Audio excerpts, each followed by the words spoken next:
Before Delhi became a capital, before its streets filled with traffic, noise, and modern life, there was silence. And rising out of that silence, stone by stone, was a tower meant to speak louder than any army. Its name is Qutub Minar. At first glance, it looks elegant, almost delicate, its fluted red sandstone walls climbing toward the sky with mathematical precision. But this tower was never built for beauty alone. It was built to be seen by those who had just been defeated, seen by those who were now expected to obey, seen by generations who would grow up beneath its shadow, never forgetting who held power when it was raised. Qutub Minar does not whisper history, it declares it. To understand this tower, you must forget modern ideas of architecture as art and remember what monuments once truly were. Statements. In the medieval world, buildings spoke the language of authority. They told you who ruled, whose god was victorious, and where you stood in the order of things. Qutub Minar was built at a moment when India stood at a crossroads. For centuries, northern India had been shaped by Hindu and Jain kingdoms, by temples carved with gods, symbols, and cosmic stories. Stone had always been sacred here, but it spoke a different spiritual language. Then, at the end of the 12th century, that language was interrupted.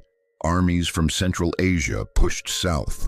New rulers arrived with new beliefs, new laws, and a new vision of empire. They did not come quietly, and they did not intend to blend in.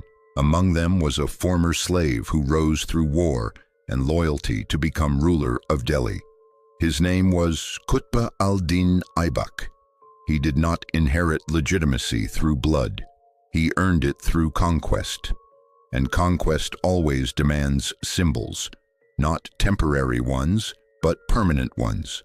A palace could burn, a throne could be stolen, but a tower that touched the sky, that was harder to ignore. Qutub Minar was designed to dominate the skyline, to interrupt the visual memory of the land itself. Every time someone looked up, they were reminded that a new order had arrived. Officially, the tower served as a minaret, a place from which the call to prayer would echo across the city.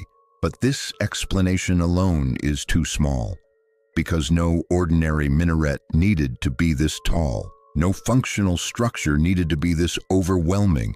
This was not just about calling the faithful.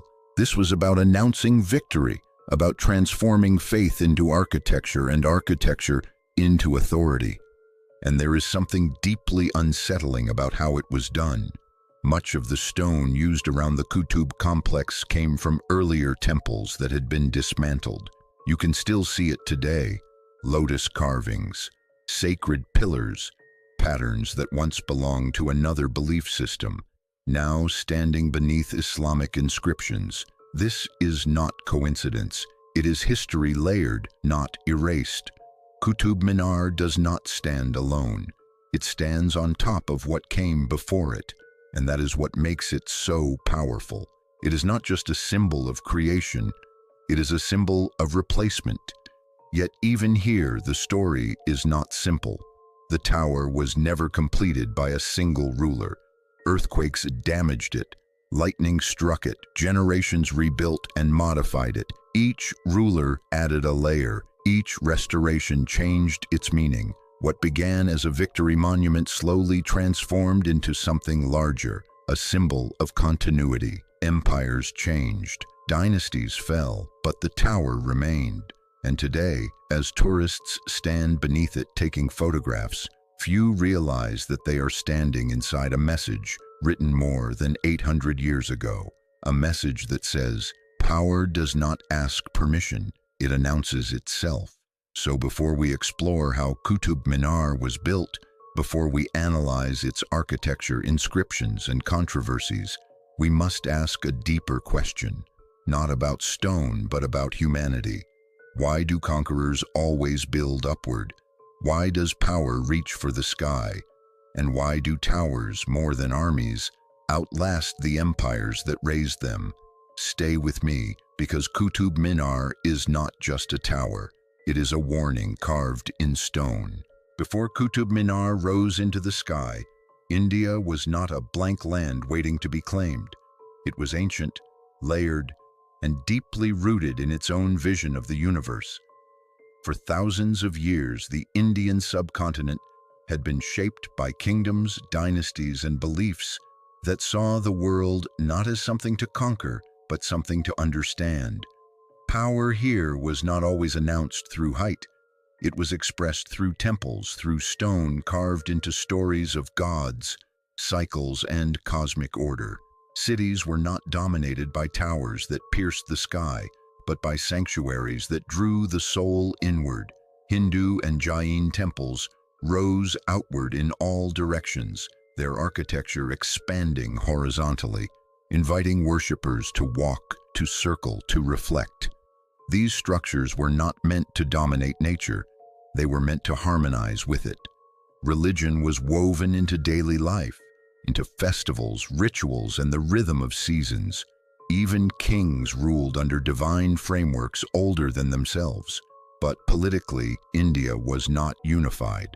By the 11th and 12th centuries, northern India was fragmented. Rajput kingdoms controlled much of the region, each fiercely independent, each proud of lineage and warrior tradition. This fragmentation made the land culturally rich but strategically vulnerable. Beyond India's northwestern borders, a different world was forming. Central Asia was producing empires forged through mobility, cavalry, and military discipline. For these empires, power was not symbolic, it was immediate. Victory meant survival. Religion and rule were inseparable, and conquest was often seen as divine mandate. As Islamic dynasties expanded eastward, they encountered India not as an empty prize, but as a civilization unlike any they had faced before. A land with immense wealth, deep spiritual traditions, and cities that had never imagined themselves under foreign rule. Early encounters were violent and chaotic. Temples were targeted not only for wealth, but for symbolism. To conquer India was not just to defeat armies, it was to challenge a worldview. When invasions intensified toward the end of the 12th century, the old balance began to break. Cities fell, rulers were defeated or absorbed, new elites emerged. But conquest alone was not enough. Holding India required legitimacy, and legitimacy in the medieval world had to be seen. This is where architecture becomes crucial. In the Indian tradition, religious structures were inward-looking. In the Islamic imperial tradition, monumental architecture often looked upward toward the sky. Minarets, domes, and towers were visual declarations. They transformed landscapes. They reshaped memory. When Qutb al-Din Aibak established control over Delhi, he inherited a land that did not recognize him as rightful ruler. He could rule by force, but force fades. He needed something permanent, something that would not argue, something that would speak even when soldiers were gone. India before the tower was spiritually confident, but politically divided. It was a civilization rich in meaning, yet unprepared for the kind of symbolic domination that was about to arrive. And that is what makes the construction of Qutub Minar so important. It was not built in a vacuum, it was built into a land that already had a soul, and the tower was meant to stand above it, not to erase the past completely, but to overshadow it, to announce that a new chapter had begun. One written not in scripture or poetry, but in stone, reaching higher than anything India had ever seen before. The official explanation is simple. Qutub Minar was built as a minaret, a tower from which the call to prayer would echo across Delhi. But history is rarely that simple, because no ordinary minaret needed to be this tall. No functional religious structure required this level of dominance. Qutub Minar was built not only to call the faithful, but to reshape the landscape of power. When Qutb al-Din Aibak established the Delhi Sultanate, he ruled a land that did not yet see him as legitimate. He was a former slave, a foreign ruler, a conqueror governing an ancient civilization with its own traditions. Military victory gave him control, but control is not the same as authority. Authority must be visible. In the medieval world, architecture was propaganda carved in stone, a message that did not need translation. Qutub Minar was designed to dominate sight, memory, and space. Its height was intentional.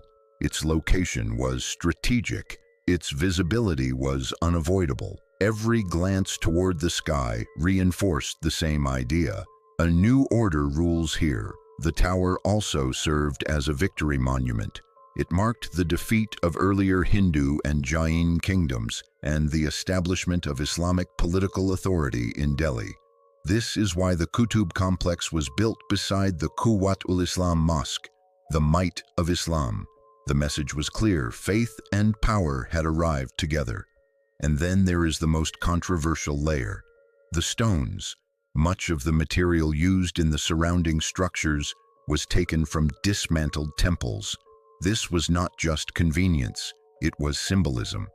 The physical transformation of sacred space into a new religious and political statement. Old meanings were not simply destroyed, they were repurposed. The result is a structure that speaks in multiple languages at once. Islamic calligraphy wraps around stone once carved with Hindu symbols. This tension is not accidental. It reflects a moment in history where conquest did not erase the past entirely, but stood directly on top of it. Over time, Qutub Minar took on another role: continuity. Different rulers repaired it after earthquakes, added new stories, strengthened its presence.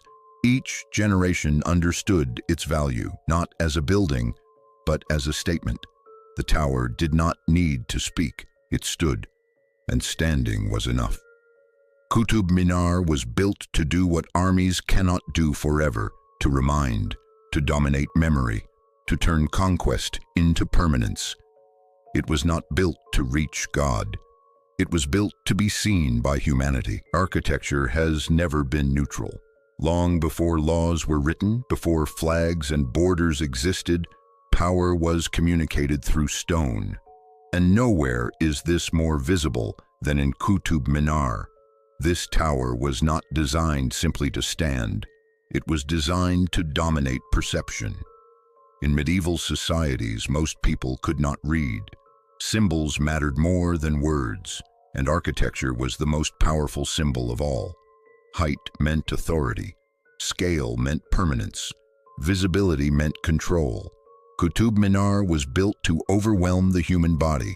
When a person stands at its base, they instinctively look up. And that physical act, looking up, is psychological. It places the individual below and the structure above. This was intentional. The fluted walls pull the eye upward, forcing attention towards the sky, while the massive base anchors the tower firmly to the earth. The message is subtle but relentless. Power is above you. Power is permanent. Power does not bend. Even the materials speak this language. The lower levels are built from red sandstone, heavy, grounded, unyielding. As the tower rises, lighter materials appear, creating the illusion that the structure becomes more refined, more elevated, more untouchable. This is not just engineering, it is storytelling. Each balcony marks a stage of authority, a reminder that power is layered, built over time, and inherited by those who maintain it. And then there is repetition. Islamic calligraphy wraps around the tower again and again, not meant to be read by everyone, but meant to be seen. Even without understanding the language, the viewer understands the message. This place is claimed. This order is established. Qutub Minar also reshaped space beyond itself. It reorganized how the city related to the sky. Before the tower, sacred architecture in India expanded outward. Courtyards, mandalas, horizontal movement. After the tower, the skyline itself became a political tool. Vertical dominance entered the landscape. And this idea did not disappear. Empires across the world would repeat it. Cathedrals in Europe, minarets across the Islamic world, skyscrapers in modern cities, different beliefs, same psychology. Build higher than everyone else, and you control attention. Architecture, in this sense, does not just house power, it creates it. Qutub Minar was never meant to speak softly. It was meant to train generations to understand where authority lived. Not in debate, not in dialogue, but in stone rising silently above them. And that is why architecture is one of the most enduring tools of power. Armies leave, rulers die, but buildings continue to teach obedience long after the voices that ordered them have turned to dust. When the last stone of Qutub Minar was placed, no one could have known how long it would last. Empires believed themselves eternal. Rulers assumed their victories would never be questioned, and architects thought their message was complete. But history has a way of humbling certainty. Centuries passed, dynasties collapsed, new rulers arrived, colonial powers came and left, modern cities rose around ancient ground, yet the tower remained. Qutub Minar no longer calls armies to obedience. It no longer announces conquest or dominance, but it still speaks. It speaks through scale, through silence, through the weight of stone that has outlived every hand that shaped it. This tower teaches us something uncomfortable. That power is rarely gentle, that faith and authority often walk together, and that architecture can shape memory long after violence fades. The people who built Qutub Minar are gone. Their names survive only in textbooks, but the message they carved into the sky still reaches us. Because monuments do not exist to explain the past. They exist to shape the future, and every generation must decide how to read them. We can see Qutub Minar as a masterpiece of engineering, as a symbol of religious devotion, or as a reminder of conquest and replacement. All of these readings are true.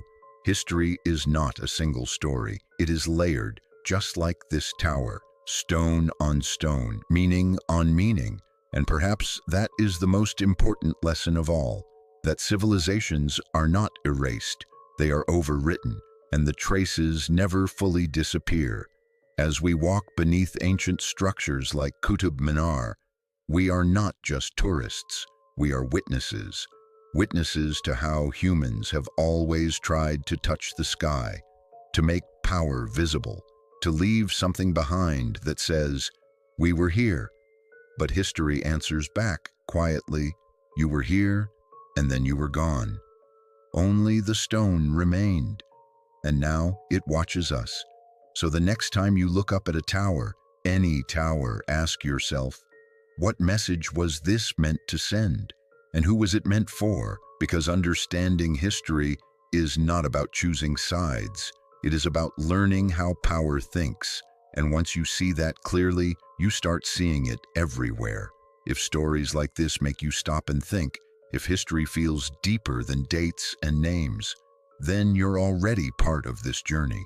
Subscribe for more stories where stone speaks louder than kings, where monuments reveal the minds that built them, and where history is not rushed, but understood. Because some stories don't ask to be watched, they ask to be remembered.